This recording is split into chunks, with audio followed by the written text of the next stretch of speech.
こんにちは、岡本です。では今日も動画撮っていければなというふうに思うんですけれども、今日はもこちゃんもこっちですね、もこちゃんも一緒に撮っていければと思います。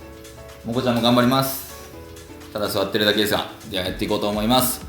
今日の動画はどんなことを話すかっていうと、こちらですね、自己紹介について話していこうと思います。結構面接ではどの面接でも最初の方に自己紹介お願いしますっていうふうに言われると思うんですけれども、とはいえ自己紹介って何話せばいいのっていうふうに疑問を持つ方がすごく多いので、そこを解説していければと思います。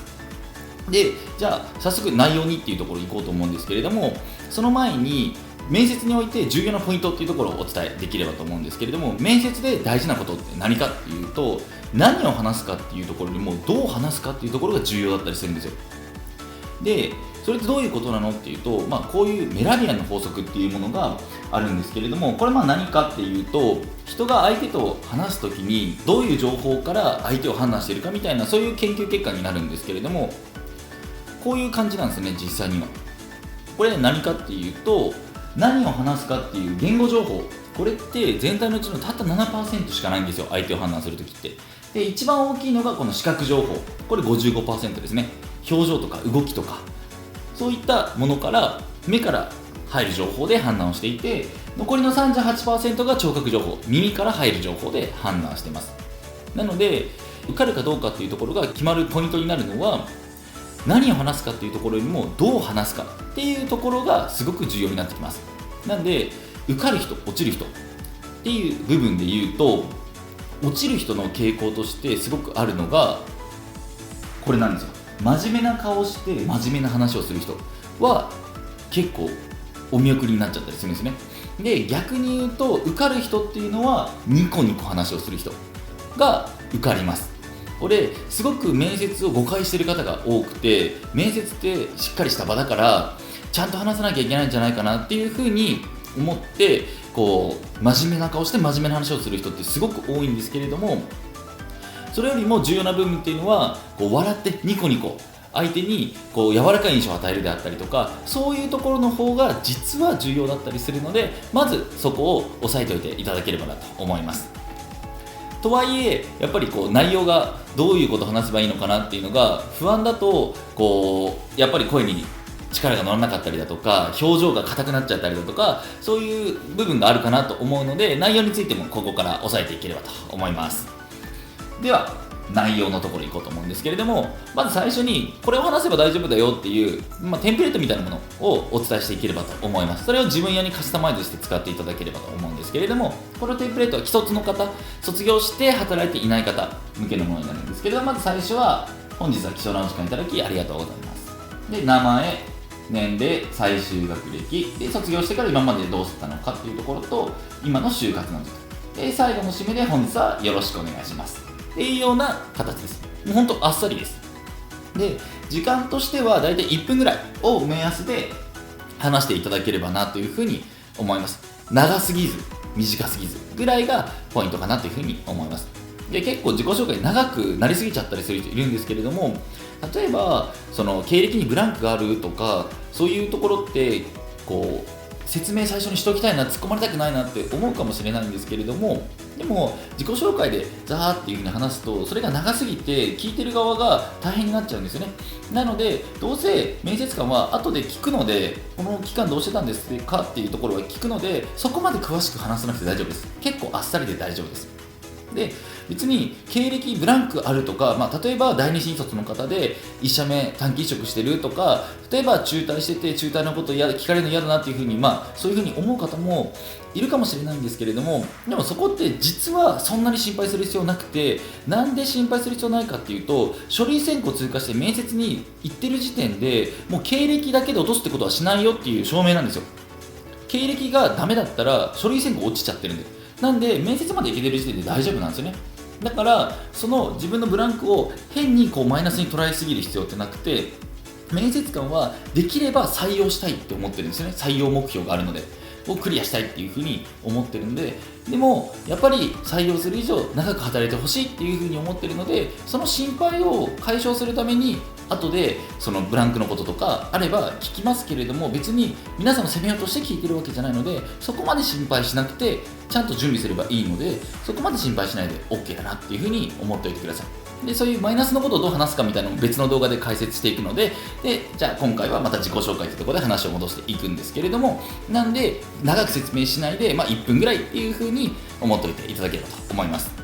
では実際にですね、例で私が話していければなと思います。例で話すのは、年が24歳で卒業してから2年間フリーターをしていた方で、そろそろ就活しないとやばいな、友達も2年働いて結構頑張ってるしなみたいなっていうふうに思って何しようかなって考えて、転職をつけていこう、じゃあそれならエンジニアかなっていうふうに思ってる人の例で話をしていこうと思います。はい、では自己紹介お願いしますって言われました。はい、本日は貴重なお時間をいただきましてありがとうございます。私の名前は岡本博樹と申します。現在年齢は24歳です。最終学歴といたしましては、2年前に日本大学を卒業いたしました。卒業後なんですけれども、2年ほどフリーターとしてアルバイトをずっと続けていましたが、やはりもう年齢も24歳になったということで、同級生に遅れを取っているという部分に焦りを感じて就職活動を始めました。現在の就職活動の軸といたしましては、自分の遅れを取り返していけるように専門性を高めて働いていきたいと思いまして、未経験から始められるエンジニア職を目指して就職活動を行っています。本日はどうぞよろしくお願いします。ざっくりこんな感じです。そんな難しくないと思うんですよ。こんな感じであっさり話すだけで OK です。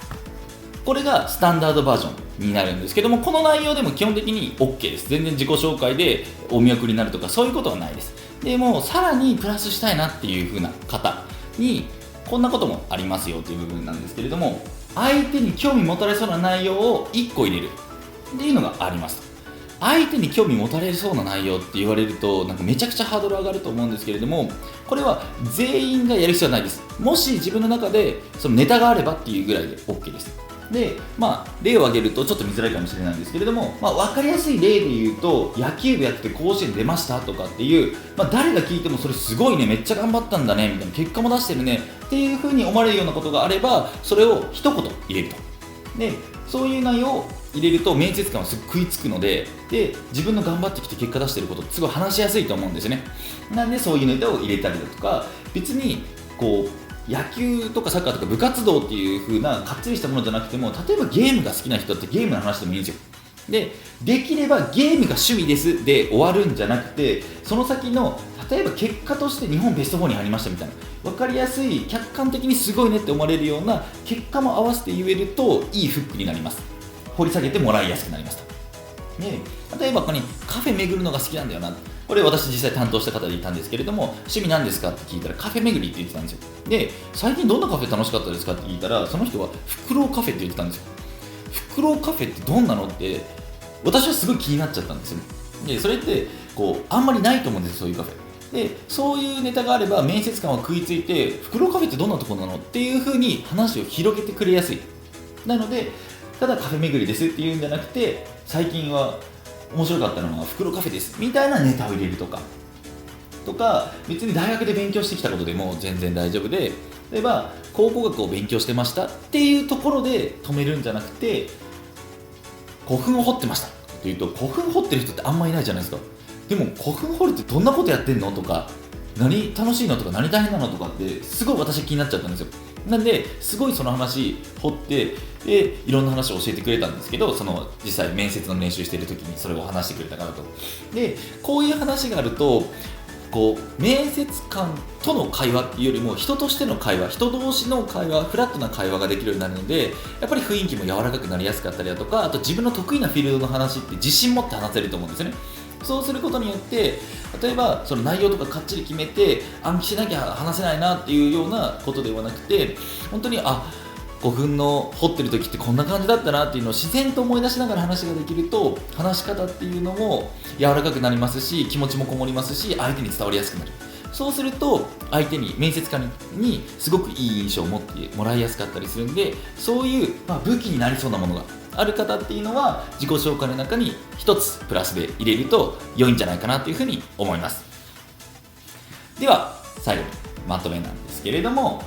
まずは大事なのは内容よりも笑顔、何よりも笑っとくと受かります。これは本当に大事なので覚えておいてください。緊張したなと思ったら今寝てて起こしちゃったんですけど、もこちゃんを思い出していただければなと思います。で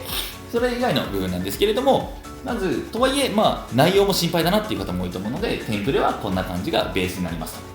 本日は貴重なお時間ありがとうございますというお礼から始まって、名前年齢学歴今までどうしてたの軸で本日はよろしくお願いします。で大体1分程度でまとめると。でさらにプラスアルファ出したいなっていう方は興味持ったりそうなことを1つぐらい入れるっていう風な形で自己紹介をまとめていただけるといいかなというふうに思います。はい。で自分の場合自己紹介どうすればいいんだろうっていう風に思いつかないな、不安だなっていう方とかは、この動画のコメント欄で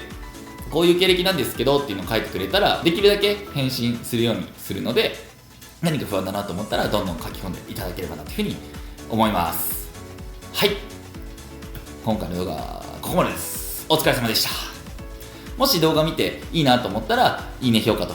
でチャンネル登録してもらえるとめちゃくちゃ嬉しいのでよろしくお願いします。あと Twitter もやっているので Twitter もフォローしていただければ非常に嬉しいです。では本日の動画はここまでとなります。お疲れ様でした。